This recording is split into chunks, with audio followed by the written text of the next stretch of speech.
মুসা আলাইহিস সালামের চরিত্রে কলঙ্ক দেওয়ার জন্য কারণে বাজারের থেকে এক প্রতিটা মহিলা ভাড়া করে আনছে। মুসা নবীর ব্যাপারে তোহমত দিত যে ওই প্রতিটা মহিলার গর্ভে যে অপগর্ভের বাচ্চাটা, এই মহিলা যেন কয় এই বাচ্চা মুসা নবী, নাউজুবিল্লাহ কয়। ওয়াজের ভিত্তিতে না ডুয়াইছে, মুসা নবী ওয়াজ করে এই মহিলার গর্ভের সন্তান লয়ে অনেক কারণ নাই। মহিলারা কই কস না, মহিলা যত খারাপই হোক আল্লাহর নবীর সামনে গেলে তার দিল আল্লাহ অটোমেটিক নরম করে দেয়, ঠিক কিনা বলে?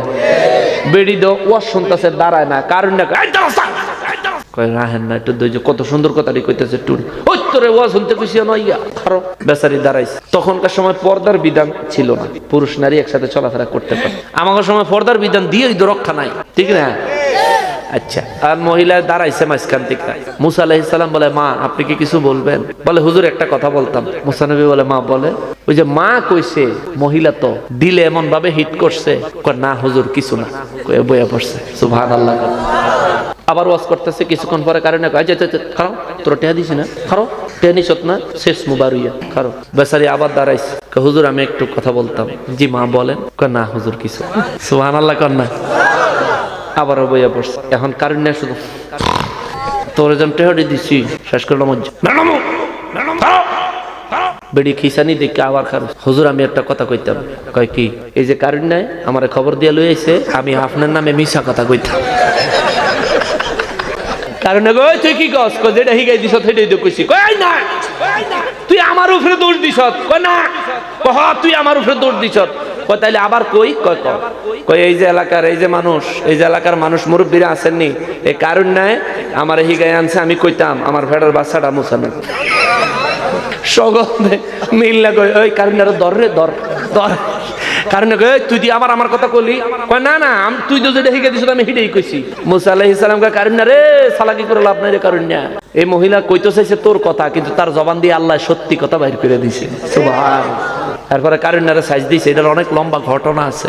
নবীদের চরিত্রে আঘাত করার জন্য নারীদের উসিলা, নারীদের সাহায্য নিছে মুনাফিক বেঈমানেরা। নবীদের বিবি উম্মুল মুমিনিন আম্মা জানদের চরিত্রে কলঙ্ক দেওয়ার জন্য নারীদের বিভিন্ন মিথ্যা কথার আশ্রয় নিয়েছে মুনাফিক বেঈমানেরা, ঠিক কিনা বলেন? সুন্নি আলেমদের চরিত্রে কলঙ্ক দেওয়ার জন্য যারা চেষ্টা করতেছো, আমরা তোমাদেরকে বলবো নিজের দিকে তাকায়া দেখো। তোমাদের হুজুররা জায়গায় জায়গায় ধরা খায়, তোমাদের হুজুররা ইয়াবা ট্যাবলেটের ব্যবসা করে, ছোট ছোট বাচ্চাদেরকে একাম করে, তোমাদের হুজুররা বোমাবাজি করে, কুরআন শরীফের দোকানে আগুন দেয়, অন্যের বউলে রিসোর্টে যায় ধরা খায়। তোকে বদনামে শেষ আছে রে ফকির নির্ভলারা, আমার বদনাম দেশ বেটা। যদি কারো হিম্মত থাকে নকশবন্দির সামনে কারো ইয়া কইস বলে হুজুর এটা দেখছি, এরপর আমি তোরে যদি তোর বুঝ মতন সমাধান তোরে যদি দিতাম না পারি, তাহলে তোর বিচারে যা করবি, যা শাস্তি দিবি আমি মাথা বাইতে লব। বেটা ফাজিল কোনানের সাইডে বিয়ে করছে, একটা বউরে সমাধানের সময় আছে রে সুর, আমি তোর মতো আজারিয়া। বাবা আজকে আপনাদের এখানে এই যে প্রোগ্রাম করলাম, আমি এখন রাত্রে রওনা দিয়ে চলে যাবো চিটাগাং। আমার কালকে চট্টগ্রাম চন্দনাইশ মাহফিল। মানে এটা আপনার ঘরে শোনানোর জন্য না, আল্লাহর রাস্তায় মাফ করবেন, আমি দুই হাত জোর করে কই, আমি কখনো বলি না কোন দিন কোন শিডিউল মাহফিল, এটা আমি কারো কাছে বলি না। বললে মনে হয় যেন অহংকার লাগে, ওরে বাবা আমার এত দাওয়াত এত মাহফিল, অহংকারের কারণে আমি এটা বলি না। আল্লাহ মাফ করুক, বুঝানোর জন্য কই। আজকে আমার না মাহফিল, আমি যদি এখন এনতানি চিটাগাং যাই, ঢাকা যাওয়ানোর সময় আছে, কোন ঢাকা যাওয়ানোর সময় আছে। আর যদি ঢাকা যদি যাইও বলে ঢাকা যাইয়া পরে চিটাগাং যাবো, আমি এনতানে ঢাকা যাইতে যাইতে সকাল হয়ে যাবো, আমি একটু ঘুমাইতে হইব, ঘুমাইতে নিয়ে উঠতে বা দৌড় দিতে হইব। বউরে সময় দেওয়ানোর সময় করে এবারে শাহজালাল বাবা তো ইয়ামান দেশ থেকে বাংলাদেশে এসে ইসলাম প্রচার করছে, বিয়া করবো, বিয়া করার সময়ই পায় নাই, ঠিক কিনা বলেন? সময়ই পায় নাই বেটা বিয়া করে না। আর আমরা যদি সাইডটা বিয়া করি, তুই হিংসা করস কীর্তি। আমরা যদি সাইডটা বিয়া করি, আমরা একটা অবৈধ করতাম না, আমরা কারো বউ বাগাইয়া আনতাম না, বন্ধুর বউলে রিসোর্টেও যাইতাম না, ঠিক কিনা বলেন?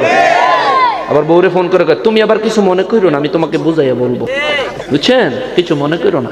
ফইল্লা ফইল্লা কয়দিন নাচানাচি, আরে কি নাইস সক্রান্ত সক্রান্ত। যখন হে বেড়ি এই বালামতন মামলাটা দিছে, তখন সক্রান্ত বেড়ায় বেরিয়ে গেছে। বলতে চাই না এই বিষয়গুলি, কথা বলতে চাই না। তোরা আমাকে দিয়ে বলাস ভালো হইয়া যাইতাম চাই, তোরা ভালো হইতাম দেশ না চাইছিলাম, তো করে কিচ্ছু কমো না, চুপচাপ কোরআন হাদিসের কথা কমো, সুন্নি মুসলমানের ঈমান আমল তাজা করবো, এটা একটা নিয়ত করছিলাম। এবছরের আমলগুলি, এবছরের বয়ানগুলি দেখেন আমার, এবছরের বয়ানগুলিতে দেখবেন আগের মতো ওই পরিমাণে বাস এগর আর দেই না, এগর আর ওই পরিমাণে বাস আগের মতন দেই না। এখন বুঝে বুঝে বালা করতাম, চেষ্টা করতেছি। ও মা, তোর দিয়ে আদর করলে তোরা দিয়ে মাথা তুডস। মনে রাখবি, বাদর আদর করে ভালো থাকার জন্য, মাথায় তোলে আদর কইরা ভালো থাকার জন্য। যদি বাদর মাথায় একটু ডিস্টার্ব করে, তাহলে বান্দরের মালিকে আসার দিতেও জানে। অতএব এগুলি কইরেন না। অন্যের কোন দোষ ত্রুটি নিয়ে কথা যদি বলেন, আল্লাহ কোরআন শরীফে কি কইছে শোনেন। কোরআন শরীফে এটা হচ্ছে সূরা আল আহজাব, সূরা আল আহজাবের 88 নম্বর আয়াত। আল্লাহ বলেন, বিসমিল্লাহির রহমানির রহিম, ওয়াল্লাযীনা ইউযুনাল মুমিনিনা ওয়াল মুমিনাতি বিগাইরি মা ইকতাসাবু ফাকাদ ইহতামালু বুহতানান ওয়া ইসমাম মুবিনা। জোরে বলেন নাউযুবিল্লাহ। আল্লাহ কয়, যদি তোমরা ওয়াল্লাযীনা, আর যারা ইউযুনাল মুমিনিনা ওয়াল মুমিনাত, কোন মুমিন পুরুষ এবং মুমিনা নারীর সাথে শত্রুতা পোষণ করে, বিগাইরি মাকতাসাবু, যেই কাজ ওই মুমিন করে নাই, যেই কাজ ওই মুমিন করে নাই, ওই কাজের সম্পর্কে ফাকাদ ইহতামালু বুহতানান, যেই কাজ কোন মুমিন পুরুষ মুমিন নারী করে নাই কিন্তু শত্রুতা কইরা তার ব্যাপারে তোহমত দেয়, মিথ্যা অপবাদ দেয়, আল্লাহ কয় তাদেরকে নবী গো সতর্ক করে দেন। ওয়া ইসমাম মুবিনা, যেই অপবাদ সে অন্য মুমিনকে দিয়েছে, নিরপরাধ নির্দোষ মুমিন মুমিনাকে দিয়েছে, এই অপরাধের লাঞ্ছনা বেজ্জতির তপ্ত আমি আল্লাহ তার গলা ঝুলাইয়া দিব। জোরে কর নাউযুবিল্লাহ। সিদ্ধান্ত কার? কোরআন শরীফ সূরা আল আহজাব 88 নম্বর আয়াত। হ্যাঁ 88 না তো 58 নম্বর আয়াত। আরে ওয়াহাবি, এলেম কালাম কিছু থাকলে কালকা কোরআন হাদিস খুললা দেখিস, ভালো হয়ে যাওয়ার সময় আছে, ভালো হইতে পয়সা লাগে না, ঠিক কিনা বলেন? আল্লাহ হেদায়েত দেখ। জোরে কোন আমিন, আর জোরে বলেন আমিন। মুসলমান, আমার নূর নবী রহমাতুল্লিল আলামিন বলেন, সব শেষ, আল্লাহ আমার অনুমতি দিব, আমি আল্লাহর প্রশংসা করবো। আল্লাহ আমার কইবা আপনার মাথা মোবারক উঠান, আমি মাথা মোবারক উঠাবো, এরে যাচ্ছারে বিরিয়ানি দিয়ে দিব, আমি মাথা মোবারক উঠাইয়া আল্লাহর কাছে আমার উম্মতের জন্য শাফাআত করবো। জোরে কোন সুবহানাল্লাহ। এখন শাফাআত কিভাবে নবীজি কোথায় করবেন এই বিষয়ে ভবিষ্যৎ আল্লাহ যদি হায়াতে তাইয়্যিবা দান করে কোনো একদিন করব।